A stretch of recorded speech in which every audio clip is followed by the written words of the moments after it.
really tired, so this is gonna be like a shorter video. But book number 2 is She Drives Me Crazy. I forgot the author, but it's like the one where, you know, basketball ends up fake dating the cheerleader. And at first before I was reading it, I was pretty interested because I really liked the premise. When I started reading it, my hopes kind of fell a little bit because the writing wasn't very good, especially and it was like especially highlighted after I finished reading Appointment in Samara, which I know I shouldn't really compare the two because Appointment in Samara is literally a classic, while She Drives Me Crazy is like one of those like modern romance books. So obviously they have like different standards, right? But I was a bit disappointed. It felt like it was like made for 12-year-olds or something, which maybe it is, you know. It is made for like teens basically, but there are like mentions of sex and stuff like that, which are 12-year-olds having sex? I'd hope not. Anyways, um, but and also I'm just not a big fan of the bully and victim trope. The only time I've liked it was in the Owl House with Lumity, but generally I just don't like the trope.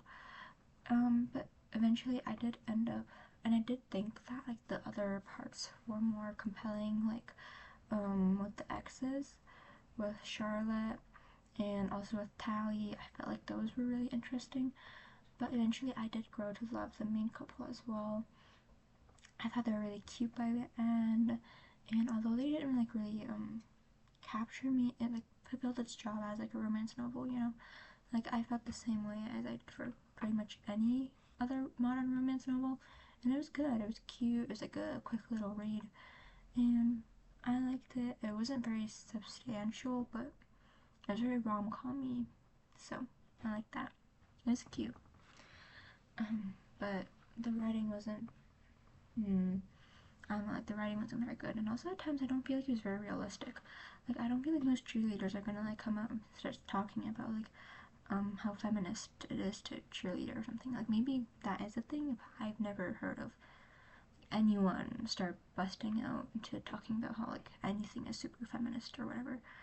And I feel like I like live in a pretty progressive city, so maybe I don't know. And the whole like everyone being accepting of them being gay kind of thing. Like maybe it's because it was written like 2021, but like that seems super unrealistic to me. Like if I like came out, or like if anyone else came out, like especially if it was a popular kid, like came out as gay, then like I could see people like accepting it, you know, maybe tolerating it, but it when there nobody would they wouldn't be like, yay, you know, we love gay people. I mean, this is like as if with their friends as a joke or something. Like it just seemed really like idealistic to me, or maybe like I felt like the author spent a lot of time online. Let me just say that. Like I felt like they were a bit chronically online, which I can like sort of, especially see since I'm kind of chronically online. But overall, I think it was a really fun read. Um, it wasn't it wasn't as good as it was thought, but it was still pretty good. So I like rank it like maybe like a 3 out of 5 or something.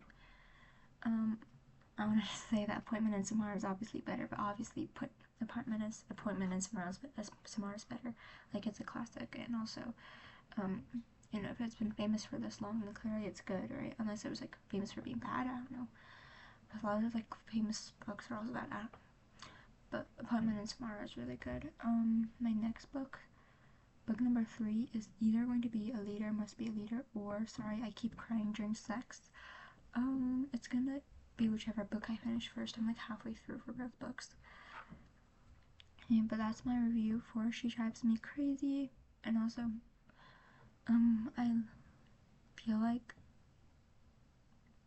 they didn't really go too much in depth about like the tension between like her and, man, I already forgot the names, between like Scotty and Irene, with the whole bullying thing. Like they've mentioned it several times, but I feel like there should have been like a bigger tension, especially with like the tow truck thing.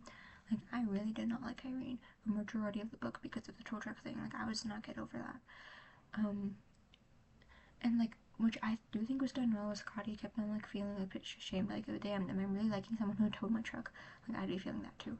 And then, but ultimately she was also like not over Tally for a majority of the book, which is like if you want to establish a romance between her and Irene, that's kind of bad, but also kind of realistic. So I don't know. It was good. I I'd read it again if I was like, I don't know, like in an airport or something, you know? So that's my review.